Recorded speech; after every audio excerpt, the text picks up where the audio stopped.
안녕하십니까 성도 여러분. 오늘은 넷째 날 3월 16일 수요일입니다. 말씀의 제목은 흔들리지 않는 나라라는 제목으로 함께 말씀을 나누겠습니다. 우리 말씀 나누기 전에 기도하겠습니다.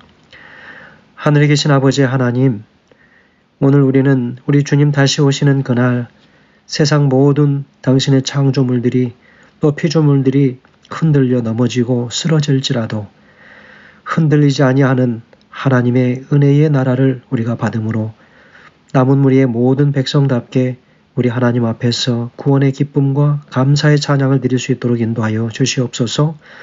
그날이 속히 임하기를 간절히 소원합니다. 우리 그 나라에 임하게 하여 주시고 이 땅에 사는 동안 그 나라에 갈 수 있는 하나님의 백성답게 그 특징들답게 그런 삶의 아름다운 모습을 가지고 주님 오시는 그날을 간절히 소망하며 살 수 있도록 인도하시기를 예수님의 이름으로 간절히 기도합니다. 아멘. 감사합니다. 흔들리지 않는 나라라는 제목으로 오늘 수요일 말씀 함께 나눕니다. 우리는 어제 하나님께서는 원수의 나라들을 멸망시키겠다고 하는 의미에서 하늘과 땅을 진동하게 하실 것이다 라고 그렇게 선언했습니다. 그러나 오늘 본문에서는 결코 흔들리지 않는 나라가 있을 것이다 라고 이야기를 하고 있지요. 오늘 특별히 우리는 어제 우리 히브리서 12장 27절의 말씀들을 통해서 특별히 진동치 아니하는 것을 영존케 하기 위하여 진동을 하게 할 것이다 그랬습니다. 진동할 것이 있고 진동하지 않는 것이 있다. 진동하지 않는 것은 영원히 존재할 수 있도록 하기 위함이다. 그것은 하나님의 구원에 관하여 이야기하는 것이지요. 마치 새하늘과 새 땅처럼 그 흔들림을 통해서 모든 이 땅의 피조물들이 새롭게 변함을 받아서 하나님께서 부활한 모든 생명들이 다시 이 땅에서 영원히 존재할 수 있도록 인도하시겠다고 하는 것이지요. 그래서 진동할 것들 곧 만든 것들을 변동케 할 것이다 라고 그렇게 말씀하시죠. 이 본문의 제목처럼 28절의 말씀에 보면 그러므로 우리가 진동치 못할 나라를 받았은즉 은혜를 받자라고 이야기하고 있지 않습니까? 분명히 진동치 아니하는 나라는 하나님의 은혜로 주어지는 나라라고 이야기하고 있는 것처럼 우리가 이해할 수 있습니다. 히브리서 12장 27절에서도 보면 하늘과 땅의 진동은 그것이 영원히 사라질 것들을 의미한다라고 말하고 있지 않습니까? 이게 상당히 대조적입니다. 27절과 28절의 이 말씀들을 우리가 비교해서 생각해 볼 필요가 있습니다. 그러나 성경은 하나님께서 새하늘과 새 땅을 창조하실 것이다. 그리고 우리가 부활해서 이 땅에서 새로운 몸을 입고 영원한 삶을 누리게 될 것이다 라고 이야기하지요. 그래서 이 땅이 진동함으로 인하여 모든 하나님의 창조의 세계가 깨끗하게 청소되어지는 것입니다. 다시 재정비되는 것이죠. 새롭게 되는 것입니다. 그래서 그것이 완전히 사라지는 것을 의미하는 것이 아니라 지금 존재하는 것들이 다시 새하늘과 새 땅처럼 재창조의 의미가 있다는 것이죠. 그래서 하나님께서는 하나님을 신뢰하고 믿고 따르는 당신의 모든 무리들을 결코 멸망치 않고 그들을 영원히 보존하시겠다라고 이야기합니다. 그래서 창조주 우리 하나님께서는 그들을 보호하시고 또 그들의 생존을 보장하시겠다라고 분명히 약속하고 있지 않습니까? 여러분, 그래서 오늘 이 흔들리지 아니하고 진동하지 아니하는 나라는 어떻게 주어진다고요? 바로 은혜로 주어진 나라로 이야기합니다. 그래서 이 부분에 대해서 여러 서로 다른 견해의 해석들의 차이가 있지만 그러나 진동치 못할 나라라고 하는 것은 최종적인 하나님의 통치가 실현되는 그 실제적 주체로서 이 그리스도인들에게 주어지는 하나님의 선물이라고 하는 것이죠. 그래서 여기 아코멘 카린이라고 하는 이 헬라어로 바로 은혜를 받자라고 그렇게 기록하고 있는데요. 이 헬라어의 해석을 보면 은혜를 붙잡자라고 그렇게 우리가 해석할 수 있습니다. 그래서 아코멘 카린이라고 하는 바로 이 말씀은 은혜를 붙잡는 것입니다. 그래서 이 카린이라고 하는 이 말은요, 감사보다는 은혜를 의미하는 그 의미에 더 가깝습니다. 그래서 그 뒤에 또 언급되어지는 이로 말미암아라고 하는 이야기가 계속 나오지 않습니까? 이로 말미암아. 여기서 언급되어지는 바로 이 의미는 히브리서를 기록한 이 저자는 새 언약 아래에 있는 모든 그리스도인들은 진동치 아니할 하나님의 나라를 선물로 받았기 때문에 심판을 자초하는 하나님을 배교하거나 우상을 숭배하거나 하나님의 은혜를 거부하는 그런 행위를 범하지 아니하고 오직 은혜를 굳게 붙잡는 하늘 백성들일 것이다 라고 이야기합니다. 여러분 어떤 사람들이게요? 새 언약을 받은 사람들입니다. 새 언약은요. 과거의 언약은 돌 위에 세웠지만 그러나 이제 새 언약은 예수 그리스도 그분의 보혈의 공로로 인하여 우리 모든 새 언약을 받은 자들은 그 언약이 신비에 새겨지므로 그 모든 신비에 새겨진 바 된 그리스도인들은 그들이 하나님을 볼 것이다 라고 하는 것이지요. 여러분 하나님을 만날 수 있는 그 사람들 신비에 이제 마음 가운데 하나님의 말씀을 기록하시겠다. 무엇입니까? 말씀으로 변화된 품성을 소유한 그리스도인들을 이야기하는 것이죠. 그래서 그들이 하나님과의 깊은 관계를 통해서 이로 말미암아 경건함과 두려움으로 하나님을 기쁘시게 할지니라고 했습니다. 여러분 경건함과 두려움 이게 무엇입니까? 하나님의 위대하심과 자신의 비천함을 분명하게 깨닫는 것입니다. 그리고 종말적인 하나님의 심판을 언제나 생각하고 인식하는 가운데 하나님을 섬기는 바른 자세를 가진 그리스도인들이죠. 이런 그리스도인들은 하나님의 은혜를 굳게 붙잡게 되지요. 그러므로 하나님과의 관계가 깊어지고 그 관계 속에서 하나님을 경외하고 두려워하는 마음으로 봉사하고 섬겨야 되는 것이죠. 여러분 하나님을 두려워하고 경외하는 것 바로 이것이 바로 셋째 천사의 기별 중에서 첫째 천사 하나님을 두려워하라 라고 하는 그 말입니다. 무엇입니까? respect하라고 하는 것입니다. 아주 highly respect입니다. 그래서 하나님을 그렇게 존경하고 따르라고 하는 것이지요. 그런 자들은 하나님께서 영원히 망하지 않도록 붙잡아 주시겠다라고 이야기하죠. 그래서 히브리서에서 이 말씀을 통해서 영속성과 안정성을 하나님을 따르고 예수 그리스도를 주로 모시고 살아가는 사람들에게 주시겠다라고 하는 것이죠. 구원입니다.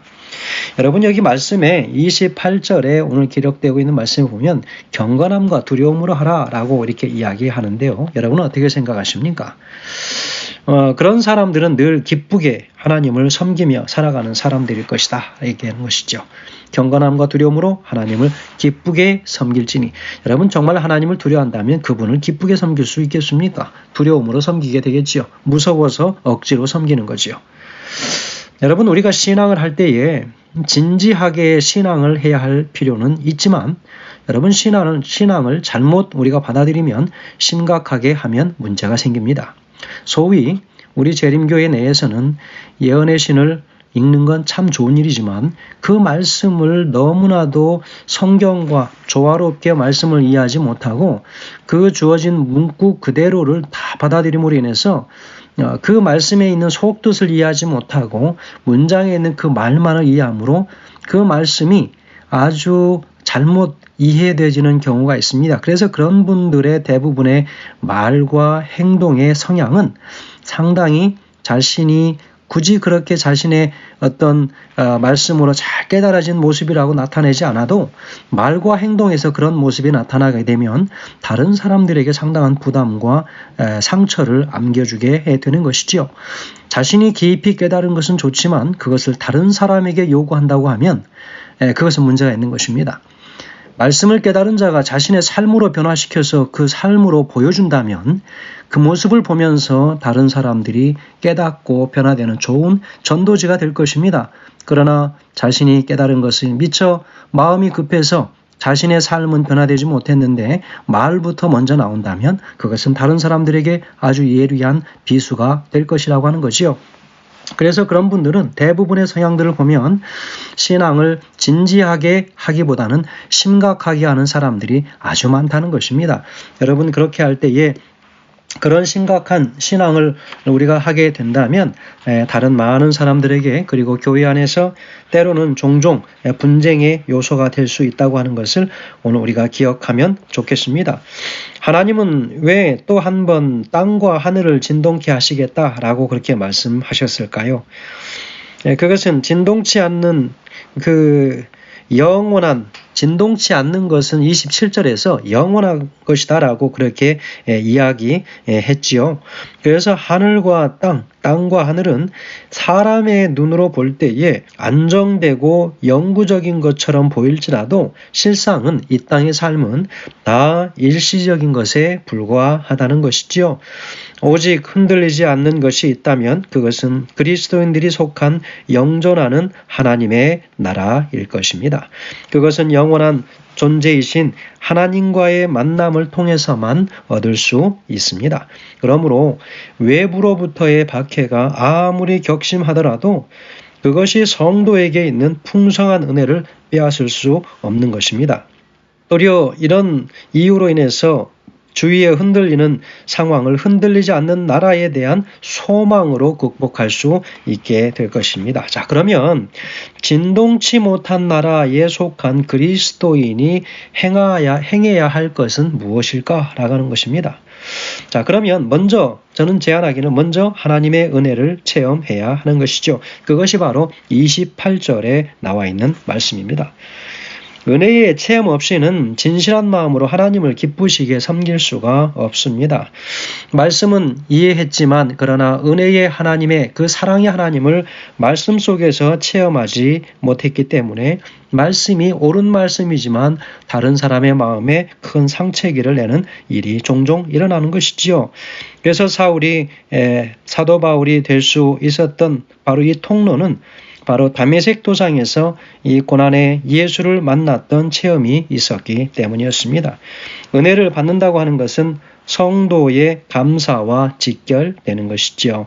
그래서 진정으로 하나님의 은혜를 알고 감사하는 사람은 하나님을 기쁘시게 섬기는 사람일 것입니다. 경건함과 이 두려움, 바로 28절에서 말하는 이 두 가지는 하나님의 위대성과 그리고 우리 자신의 무능력함을 강조하는 것입니다. 그래서 우리는 철저하게 그분이 필요한 것이지요. 그래서 이것은 기쁨과 자발적인 경배의 상태로 나타나는 것입니다.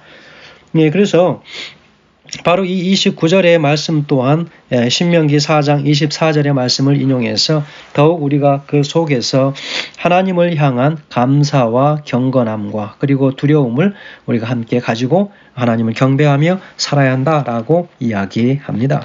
여러분이 흔들리지 않는 나라, 하나님의 영원한 나라가 돌에 임하는 것에 관하여 다니엘 7장 18절에도 언급하지요. 성들이 영원한 나라를 얻었다라고 이야기합니다. 다니엘서 2장 44절에서도 영원히 망하지 아니할 것이요 라고 그 나라에 대하여 이야기하고 있지 않습니까?